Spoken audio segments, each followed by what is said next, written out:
astrometry. I wanted to show this because this was a question that was asked yesterday, and I think it's a really good question, which is like, how does your camera and your cell phone actually do color imaging? So this is how it does it. So on top of the pixels, it has little filters, and you then get super pixels, so groups of 4 pixels here that give you color information, but what you sacrifice is image resolution. So we don't want to do this on astronomical imaging because then you only get you know, a G-band, say, filter image every second pixel, or your U-band is only every, what, 9th pixel, something like that. But for the purposes of your cell phone, this is a, yeah. So when your cell phone is like 16 megapixels, is that 16 million of these superpixels? No, I think it's 16 million of the individual pixels. Okay. Yeah. You know, like the very old TVs, like when you look really into them, you see that Yep. tiny little, is that the same? Yeah, so people also do this. Yeah, so this is for image collection. You can also do this for image projection. So you can do this with like LEDs. Even not, it doesn't even need to be old systems, but in new systems you can make super pixels of LEDs, and then you change the brightness and you can control the colors. If you get far enough away, you can't resolve the individual pixels. Okay. All right. Now astrometry. Okay, so we've been doing astrometry for a long time, right? And the history of astrometry goes back even farther than anything that's on here, right? People have been looking up at the night sky and trying to map the stars, their positions, and in particular, a lot of this interest was in relation to the things that were moving relative to the background of the stars. So the stars themselves were, you were unable with the naked eye to measure the motions of the stars themselves, but you could use them as a reference frame to measure motions of the planets, the sun, the moon, all of which were really important for day-to-day life if you're interested in measuring what time of year it is and tracking time over longer periods. So this is just a smattering from various different cultures here. In sort of Western cultures and Western astronomy, we sort of take much of our roots of astrometry back to Hipparchus, which is a few hundred years before the Common Era. And this is one of the first recorded in Western history pieces of sort of quantitative positions of the stars, not just qualitative positions. And so there's a catalog of about 1,000 stars that are measured with 30 arc-minute accuracy. So that's about the size of a full moon, right? The positions of where stars were to about the size of a full moon, which actually is quite an interesting task if you try and think of how you would do that just with sort of mechanical pieces, right? You need to measure angles. You don't have any sort of precise metrology, but you can do this with basically measuring staffs and things like that. Sextants, a sextant is like the most modern of the evolution of these angular measuring systems, right? So that's what people use on ships to measure where you are. So other things that could be measured precisely were measurements of correlations of positions at times. So when the equinox was occurring, and the equinoxes in particular have been noted to be very special times of year, right? People day and night, they're a calibration of the repeatability of the year. And so Hipparchus was actually able to measure the precession of the equinoxes and the length of the year to within 6 minutes. So this is all pretty impressive stuff. You fast forward almost 2,000 years and you get to Tycho Brahe. I actually had someone who's Danish pronounce this for me and I couldn't understand it at all. If anyone knows actually how to pronounce Tycho's name, please let me know.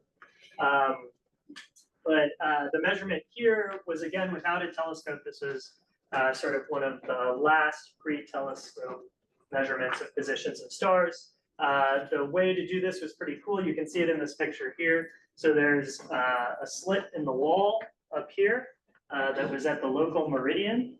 So stars would cross this slit, and by putting your eye on at a different position on this sort of curved ruler down here, you could see the star through the gap in the hole. And based on the time of night, you can measure where it is when it's crossing the meridian and what its altitude is based on where your eye has to be along here to see it through this gap in the wall. And so these observations were accurate to of order of 30 arc seconds. So that's roughly 1/60th of the full moon. And primarily, again, the goal here was precise observations of the planets, and these are the measurements that Kepler later used to come up with this model of the solar system.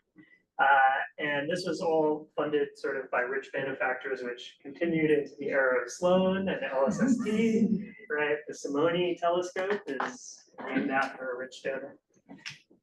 There. So over time, these measurements have come to define our celestial equatorial system. So this is akin to the lines of longitude and latitude that we have on Earth. They're lines of right ascension and declination that are basically projecting those coordinates onto the sky. However, you need to, so it's a spherical coordinate system, but you need to decide a few things about the orientation in order to uniquely define the system. One of those is the equator. So the equator is chosen to be Earth's equator. And then you need to choose the direction of 0 right ascension. And that's chosen to be the direction towards the vernal equinox. So it's set by the time of the vernal equinox. And then you use a right convention for defining coordinates from that. So because you're setting this position based on the equinox, and the equinox is actually moved due to the precession of the Earth's axis, in order to uniquely define a coordinate system, you need to define it at a specific epoch. And what we've chosen as the epoch is J2000, Julian date in the year 2000. It's January noon on January 1st, so January 1.5 in the year 2000. And that timing was used, the most recent version of this system that was used to set the orientation of right ascension. Things have changed recently after this, and I'll show you why. Okay, so for a historical, so a few more plots. I find that one to be confusing. I find all of these actually to be pretty confusing, but maybe as an ensemble, you start to get the sense of what we mean. So the vernal equinox happens to be the point where the equator and the ecliptic cross, and that crossing point can be well measured, but because the tilt of the Earth precesses with time, there is a motion. Okay, so why is this time definition important? So here's an interesting story. All right, so this is a cave painting in France, in Lascaux.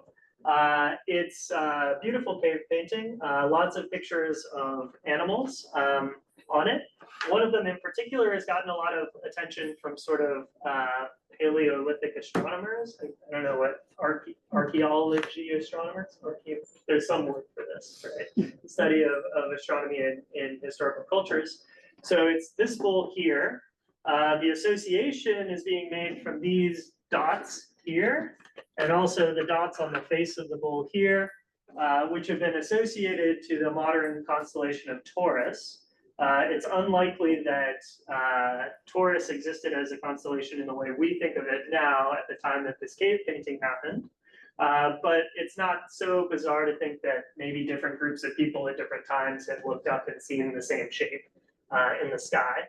So if you assume that this is Taurus, and these are the Pleiades, then down here you get Orion's belt, and here you get the arm of Orion, right? Okay, so this is kind of speculative, but maybe you're along with me for the ride right now.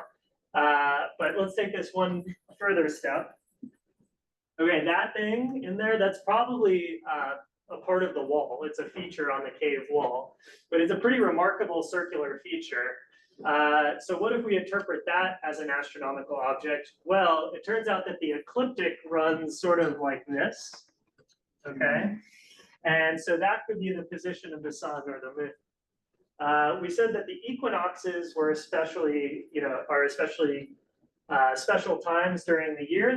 They're often times of celebration and commemoration. So let's say that's the sun. And let's say it's the sun at the vernal equinox. Well, it turns out that right now, the sun is not located there during the vernal equinox. It's like kind of over here in the ecliptic. But that should be expected because this is not a modern painting and the equinoxes change with time. So how far back do we need to go in order to get the sun to be at that position on the vernal equinox? Okay, so here is today. This is stellarium. If you don't know stellarium, it's awesome. You should learn stellarium. It's really, really fun. You can do all kinds of cool things like that. So this is today. Maybe you can see, or is there a way to turn down the lights?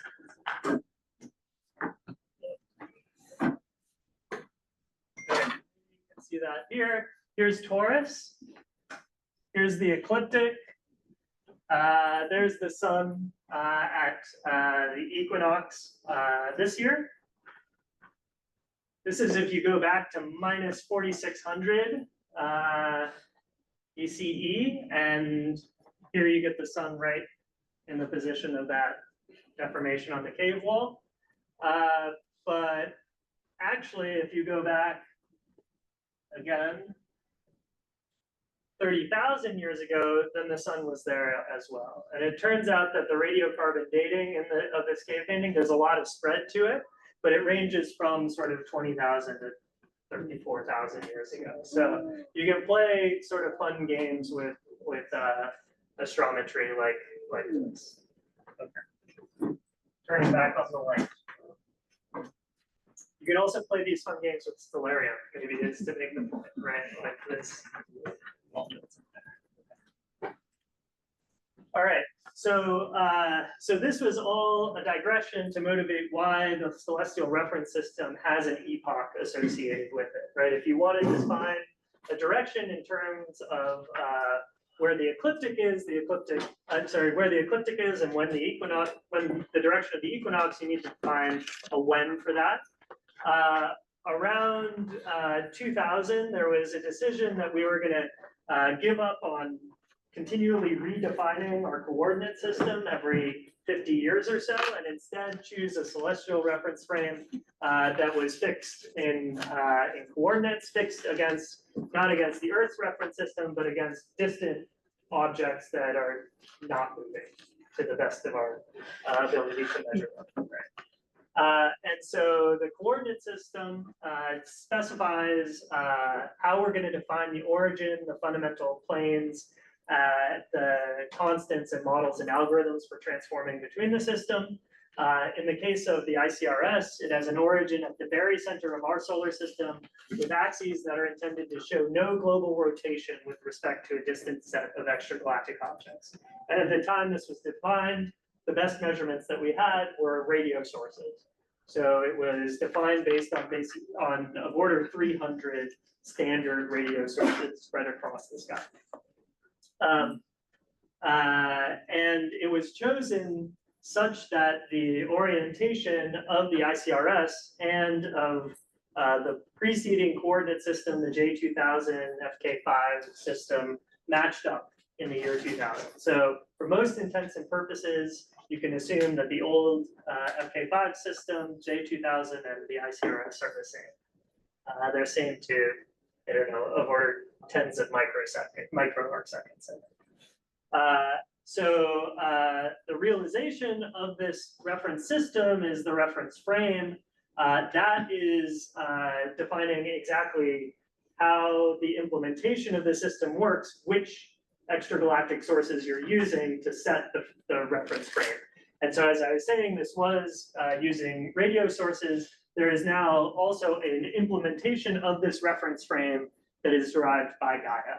So why would you want reference frames that are defined in radio versus one that's defined in optical? Well, if you're doing optical imaging, it's not always easy to see radio sources, right? So if you want to map your observations to a reference frame, it's good if that reference frame has sources that are abundant and bright at the wavelengths that you're trying to observe. So that's one of the motivations for having these two different definitions of the frame. Okay, I think I just said this for many ordinary applications. Okay, less than 1/10 of an arc. See, it's all right. So we said that the epoch was important for defining when defining the frame, right? So for defining the frame itself, it was important to have an epoch. It's also important to have an epoch if you're talking about moving objects. So where an object is, that object is moving depends on when you measure it. And for many surveys that are lasting 10 years or so, there are many objects that will not be at the same place over the duration of that survey. So it's conventional for these types of observations to choose a reference epoch. And so that's an epoch that you choose for reporting the position of every object. So you may measure an object to be here 1 year, here another year, here a third year. Conventionally, if your observation is 3 years long, you would choose a reference epoch that's about halfway through, and you would quote the position of the object as it would have been at that reference epoch. So for Gaia, this reference epoch has changed. So in DR1, it was J 2015. In DR2, it was 2015.5, and in DR3, it's 2016, right? They're continuing to take more data, so the reference epoch is moving out to sort of continue to span, to subdivide the data set. Okay, so we talked a bit about Gaia. How does Gaia work? Okay, Gaia is a satellite. Hopefully everyone knows that. What it really is it's essentially one telescope is split into two different fields of view. So it observes two patches of the sky at the same time. They're about 105 degrees apart on the sky. It's observing both of them. The light from those two fields is coming down through this complex optical train, the set of mirrors, and is being projected onto a focal plane, which has a number of CCDs on it, okay? So that's light from one of these openings, and then it comes down here, and you're projecting stars onto this CCD focal plane array. So those will show up, I hope, okay? There they are, the light from stars that's in focus on the focal plane array. At the same time, you take light from the other arm, and you project it onto the same focal plane array. Okay, it'll take a minute to do that, but now you know what to expect. And then we talked yesterday about how for most ground-based observations, we open a shutter, take an exposure, close the shutter, and then read out the CCD. Here you take a different strategy. So the spacecraft is slowly rotating. So it's scanning over parts of the sky, and the stars are actually moving across the CCDs with time, right? So as it rotates, the stars move. And you don't attempt to counter-rotate the instrument with that. Instead, you just read out in real time, right? So you continue, you basically read out the pixels, you shift the pixels through the CCD to track the object, right? So that you keep the photons coming from the star in the same charge packet, which moves across the CCD in time with the star drifting across the CCD. And so at the end, you get a measurement of the position of the star integrated across the CCD, and you make these measurements, of order 10 times, right, as it goes across all of the CCDs. From that, you can very precisely measure changes in the centroid position of the star. And because you observe it twice each rotation, once with one arm, once with the other arm, you can correct for any systematic distortions from one arm to the next. And then you take some low resolution spectroscopy here, and then you take some slightly higher resolution spectroscopy of the calcium H and K lines. So this is the BP measurement, and that's the RP measurement, if you're familiar with Gaia. So those broadband measurements are an integration over that low resolution spectrophotometry. Cool. And then over time, you are scanning the sky with these two arms, and you start making a spirograph pattern. So it'll do that. Okay. And so there you go, and then we'll speed it up, and you gradually scan and cover the entire sky, and then you cover parts of the sky multiple times, and you get this somewhat inhomogeneous scan strategy. So there are regions of the sky that are covered much more than other regions of the sky by Gaia. So they have deeper photometry, and they can have better lower astrometric errors. And most critically, you get the most variability information. So the variable source catalogs are inhomogeneous because you cover the sky different amounts of time. Okay, great. But key things are it's all sky, it's from space, so you don't have to deal with astrometric turbulence, and it's in the optical band passes, so it's very useful for all of the optical near Earth astronomy we do. All right, I don't think I need to go through this any much other than to show you a picture of what the focal plane looks like. So it's big, right? These are CCDs similar to the ones that we were handling yesterday. And then the measurements that Gaia is interested in making is parallax measurements. So that's the motion of the Earth as it goes around the sun, causes an apparent motion of all of the objects that's proportional to their distance. You're interested in measuring proper motion. So that's actual physical motion of the stars in the galaxy. And then you can measure wobbles around that proper motion that are caused by binaries. So either a planet star system or binary star system. All right, so we talked a bunch about photometry. So photometry is measuring this integral over x and y of the intensity of the number of counts in a pixel, right? So that's the flux.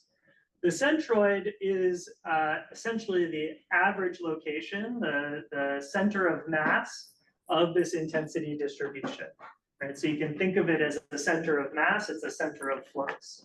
And then the shape and the size are essentially a higher moment. So interestingly, this is coming from Gary. I'm not quite sure that nobody cares about these things, but certainly the cosmologist doesn't care about the size of stars, except to use them to measure the PSF. And they generally don't care about the centroid of galaxies, other than if it affects the shape measurements. Yeah. Maybe this is a naive question, but is there no time averaging happening if the centroid is technically being observed as moved across the field? For a point source, yeah. So there is time averaging. For Gaia, there's definitely time averaging happening, but you're time averaging sort of within each CCD, if that's what you're asking. I'm not sure I fully understand the question. Yeah, no, just looking at the equation for the centroid. So you get one centroid Per image. That's right. Yeah. So you take an image. The image has a set of pixels in it. Each of those pixels has a number of counts in it, and you're trying to measure like the weighted average position of the counts. So each pixel has a different weight, which is proportional to the number of photons in that pixel, and you calculate a weighted average from it. So the flux is generally what you're interested in for photometry, and the centroid is what we're interested in for astrometry. And of course, there's an interplay of these two things, as you were just going through, right? If your astrometry, your centroiding is off, you will get a biased measurement of the flux. And in addition, if your flux is wrong, right, like say you've attributed through ISR the wrong number of counts to a pixel, that'll bias the astrometric position that you fit for that source. Okay, so we're going to go through a lot of this in a notebook. Yes, we are. But just to set the stage for this, so let's consider the simplest case. So the simplest case is that you have a Gaussianly distributed random variable, so a bell curve, right? Where you're drawing photons according to this 1D Gaussian. So the distribution will have some mean mu and some standard deviation sigma. So something that caught me early in graduate school is a misconception that if you have a Gaussian, the error on the center of that Gaussian is the standard deviation. Right? That is not true. You're able to measure the center of the Gaussian better than its width. Okay, so you can measure where the Gaussian is centered to a precision that is better than the width of the Gaussian.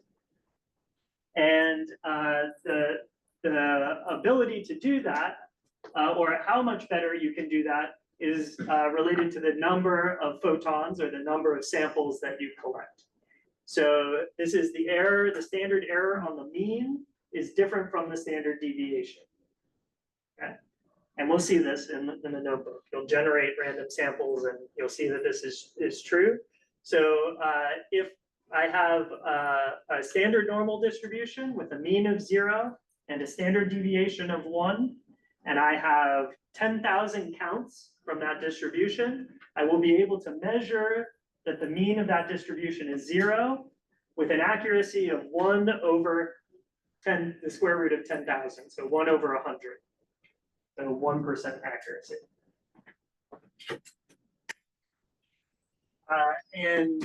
Interestingly, from the standpoint of photometry, the square root of n is also how the signal to noise goes, right? So higher signal to noise sources, brighter sources, you're able to measure where they are located better, and essentially proportionally to the signal to noise ratio.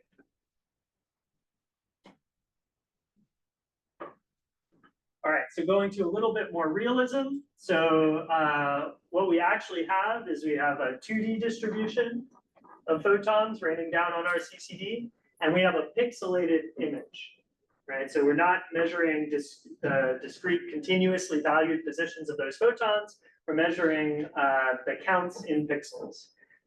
So the way we rephrase this is we take this continuously valued function, I x, y, the intensity is a function of x and y, and we replace it with this discrete value I at index x and y. So that's just the counts in a pixel. The total flux is then the sum of the counts in the pixels associated to the source.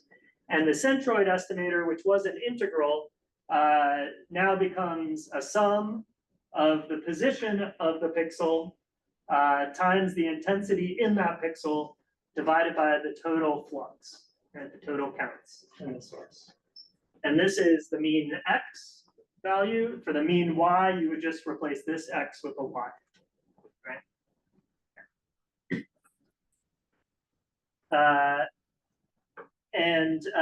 So in the source-dominated regime, in the regime where we just have a star, we have no background counts, no noise from the background, everything continues to work statistically exactly as we expected. Our precision in measuring the center of the source goes down as the square root of the number of counts we have. However, once we become background limited, so imagine the case where we have a faint source on top of a sky background that contributes many more counts. What ends up happening is that the centroiding breaks down and becomes confused. So basically the random errors in the sky background counts completely overwhelm the source signal, and you end up getting a centroid that'll wander all over the place. It'll never converge. And Gary's slides from session 11 have a really good, really long mathematical description of all of this, which I am not going to present here. But Colin and I stumbled across them and we were like, oh wow, this answers so many questions we've had for years. So if you want, go read Gary's slide. Gary is one of the masters of this, and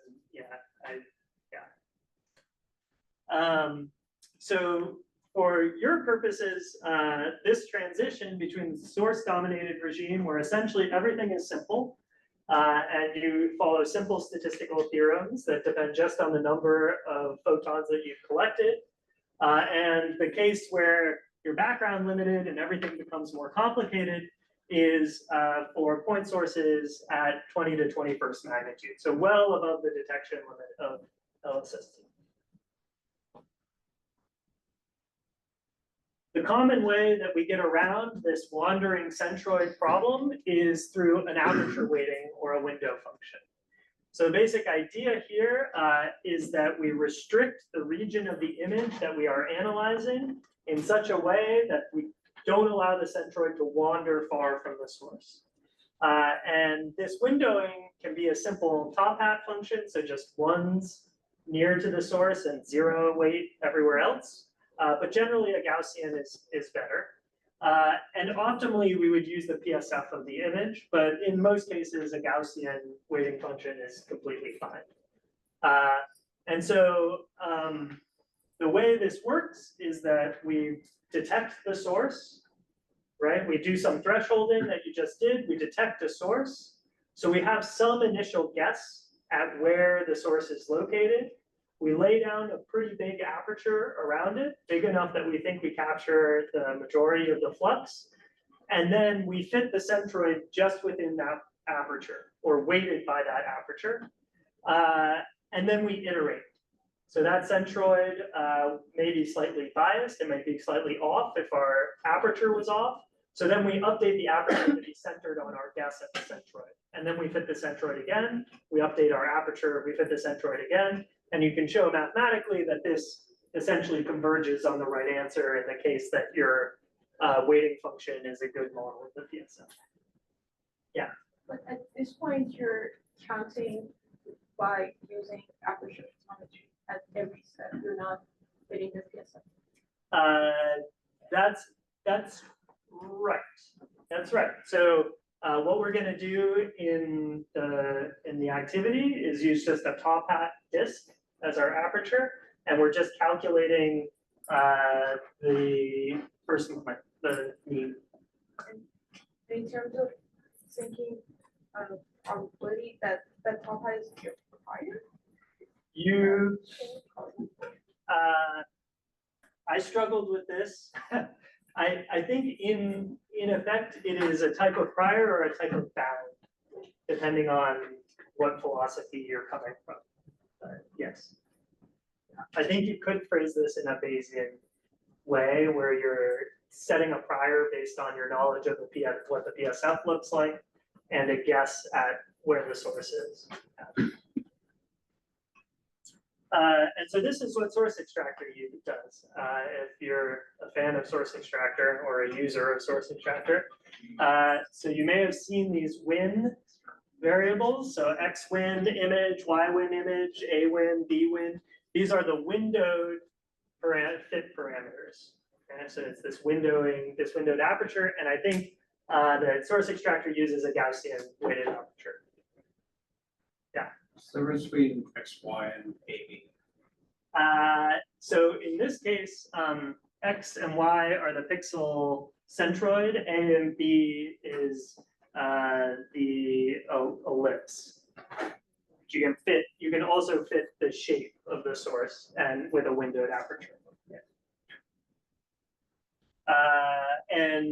This is just a demonstration from the Source Extractor manual that the windowed centroids end up doing a much better job at recovering the true centroid. Okay, so once you have a centroid in pixel coordinates, you would like to translate it into a location on the sky, and generally in our ICRS reference system. This is commonly done by matching against an external catalog. So you have some guess at where your telescope was pointing, just from the mechanics of the telescope. You asked it to point at some location. Maybe it pointed there, maybe it pointed a little off, you don't really know. But that gives you a region of the sky to start get your guess at. And then you try and match the objects you've detected in your image with some reference catalog. You try and do that, that matching. And then that gives you, once you've matched your objects with reference catalog objects, it gives you a sky coordinate for each of those objects. From those sky coordinates, some of them may be off, right? If an object has moved since the reference catalog, you won't get a good match. But as long as you get enough of these matches, you can define a world coordinate system, or WCS, for your image. And this is generally like a low order polynomial that allows you to map from pixel locations in your image to sky coordinates. So now you can map any pixel in your image once you have this WCS to a position on the sky, whether or not that pixel contains a source. And most commonly, you can handle most of the distortions you need for building this WCS with fairly low order polynomials. There's a fit standard for encoding this WCS information in image headers. That's how DS9 knows what the RA and dec of your cursor is. It's, you know, solving this polynomial. It's taking this polynomial and it's evaluating it. However, a note, the fit standard does not work for the Rubin WCS definitions. And so there's a long community post on this that I have yet to fully digest. But be careful if you're looking at the single visit images, the WCS information. With the coads, it's fine. The coads, the WCS. So does that mean that the coordinates that Rubin is writing down, Fitz is not able to read them out properly? Is that? It's that my understanding, and Colin can comment if he knows more than I do, but my understanding is that this, you know, fairly low order polynomial assumption is not being applied in how we define the WCS for the Rubin images. The Rubin WCS is more complicated than that. And it is complicated in a way that either doesn't conform to the fit standard for WCS dimension, or it doesn't conform to how many tools interpret the WCS standard. Colin, do you know more than this? Yeah, so all of the Rubin images are carrying their own orbit system transformation classes in some extra headers in the FIS files that the Rubin code uses to get these higher order polynomials and function for the WCS transformation. And they just cannot be represented in the FIS header. It's never going to have the same fidelity of those.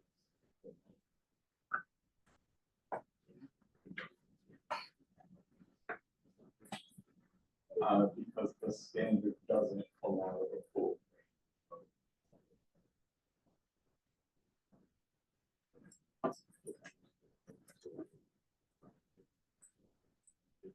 It sets a limitation on the procedure.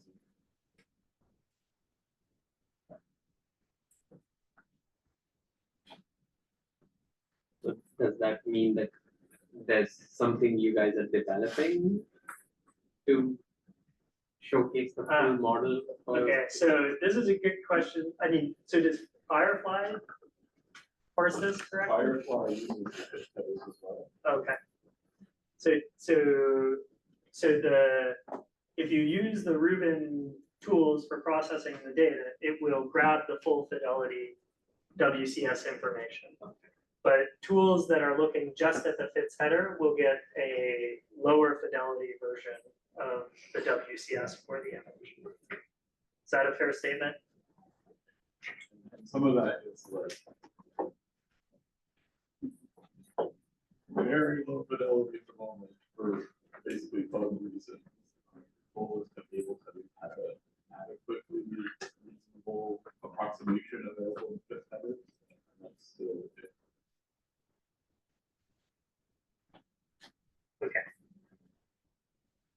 And this is not something unique to Rubin, just to be clear, right? There are other projects that also have faced this challenge, and providing low resolution and high resolution quantities is fairly common, like in databasing. Like sometimes you want a low resolution RA deck coordinate that's just easy to index on.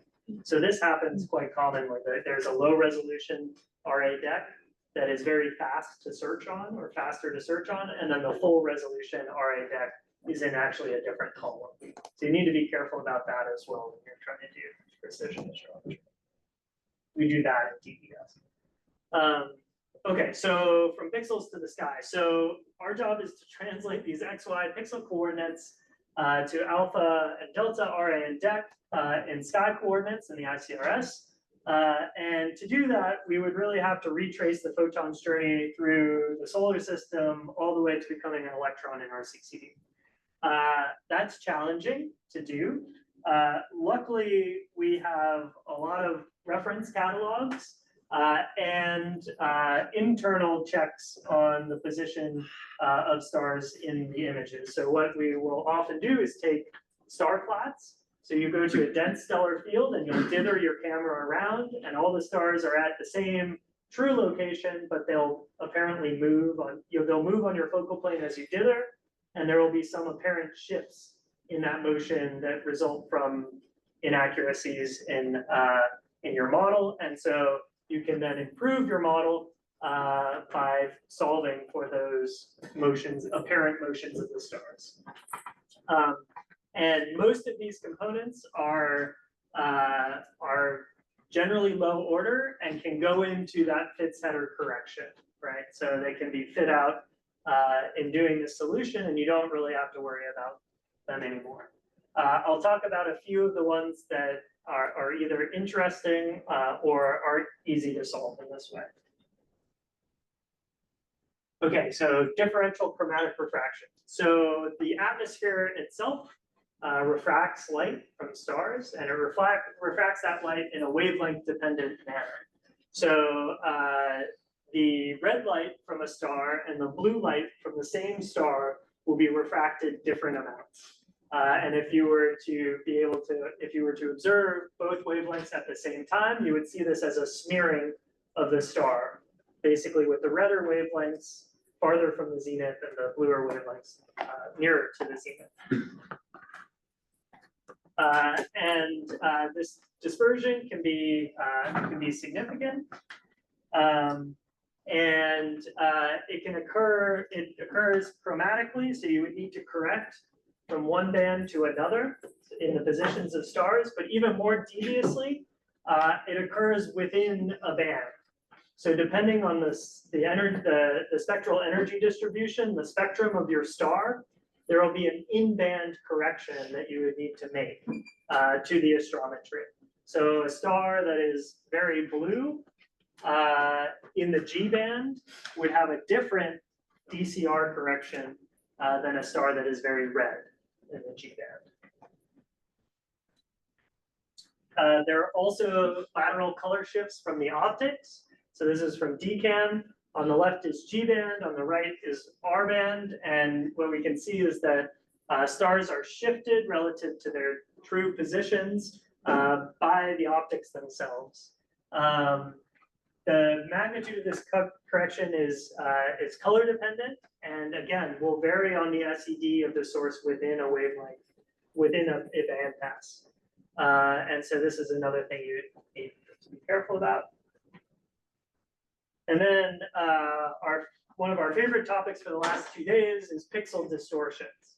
Okay, so I want to, I'm not sure that we've expressed this quite as clearly as we can, so I'm going to try again to express this. So what your CCD produces is a sequence of voltages, a time series sequence of voltages as it's read out.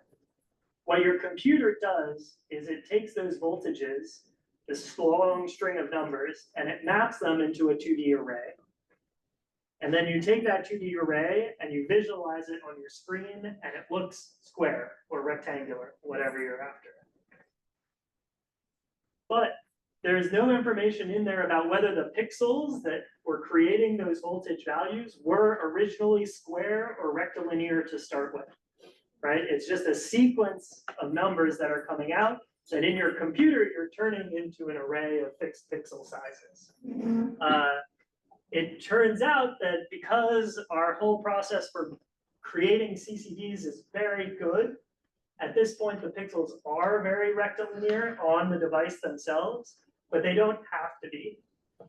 And in fact, stray electrical fields, mechanical defects in the CCD, all of these things cause minor distortions in the electric fields, which make your pixels either move, right? So that they're not exactly in rows and columns, in square rows and columns, or distort their shape, increase their size or decrease their size or twist them, all of these kinds of things. It would be, I mean, even if we could map very precisely the shape of each pixel, it would be extremely heavy as a data product to carry around not just the values of all the pixels, but their corners, their shapes for every image. And those shapes can change from image to image, or with the state of the camera and stuff like that. Okay, so there is a great paper from Andreas Fossas and Gary and Aaron Sheldon early in the days of DCAM that I think we've seen a number of images from already. These are all pixel distortions. These are flat fields. You can see a lot of the things that you're familiar with. Here's a bad column. These are the amplifier offsets. So the DCAM CCDs just have 2 amplifiers, and then you can see the offset in the baseline from one to another. All of these things are the tree rings. This is the tape bumps. Here you can see some other defects if you look closely. This is the tape bump.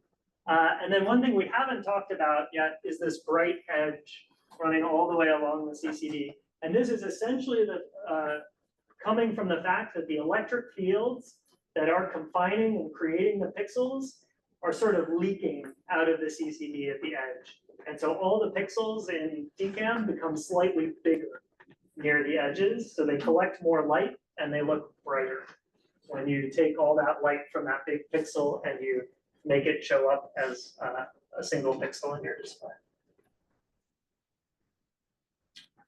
So those pixel distortions affect the astrometry, but it affects it in a way that you only see after averaging many images together. So here's a single exposure, a single image from DCAM.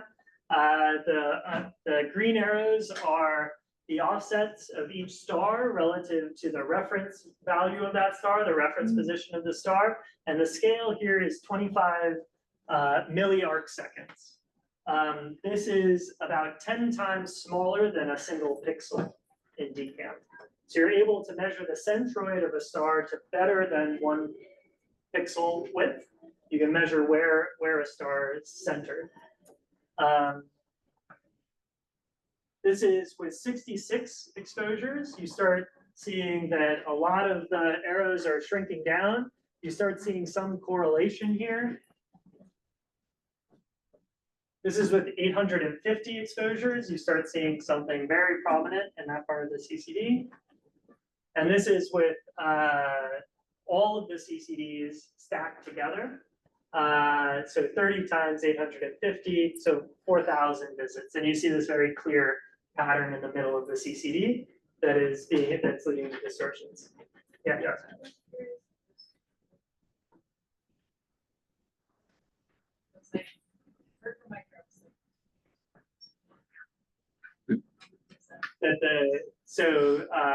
So I think PixMappy does all of this. So it's a software package, not a data product, is my understanding. But Gary is working on running this for all of the DCAM data. So if you're interested, let me know and we'll try and get it out of it. Yeah. This is what it ends up looking like if you add even more exposures. You take the divergence and the curl. The fact that the curl is 0 is basically telling you that this is just a shifting of a motion. And this is what the back of the CCD looks like. So you saw this yesterday, right? This is where the connector comes out. This is where the electrical signals come off the CCD. And so it's putting a little bit of pressure on the wires on the what's called the front side of the CCD. And that's causing the electric field to be distorted. And that's changing the positions of all of the pixels there by a little bit versus what you would expect from a perfectly rectilinear grid. Okay, and now I think the last systematic I'm going to talk about is atmospheric turbulence. So on the ground, the atmosphere is not our friend, generally speaking. The atmospheric turbulence can dominate over the statistical uncertainty in measuring the positions of bright stars. Luckily, now that we have Gaia, we have an exceptional reference catalog of where stars should be, the bright stars. We know where the bright stars should be. And what we want to do is we want to build a better model of the distortions on the camera to estimate where the faint stars are measured, because Gaia is only measuring the brightest stars that are visible to DCAM and Rubin LSST. So what we can do is we can use the small number of bright stars that are matched with Gaia to build a Gaussian process model that tells you how much the turbulence is distorting the image in different parts of the field of view. And you can then turn that Gaussian process model around and you can correct the positions of stars by that model. And if you do that, you get about a factor of 10 reduction in the astrometric uncertainty in the positions of bright objects. And what we're hoping to do now is apply basically all of those corrections for DCAM to the entire southern sky, so that we can get an initial epoch of positions of stars that go much fainter than Gaia. And then if we can do that, we can combine with measurements from Rubin that are happening 10 years later and measure the motions of those faint stars to sort of 2.5 magnitudes fainter than Gaia has been able to do it. So that's what Rubin offers. The big mirror allows you to collect measurements on stars that are just inaccessible to Gaia.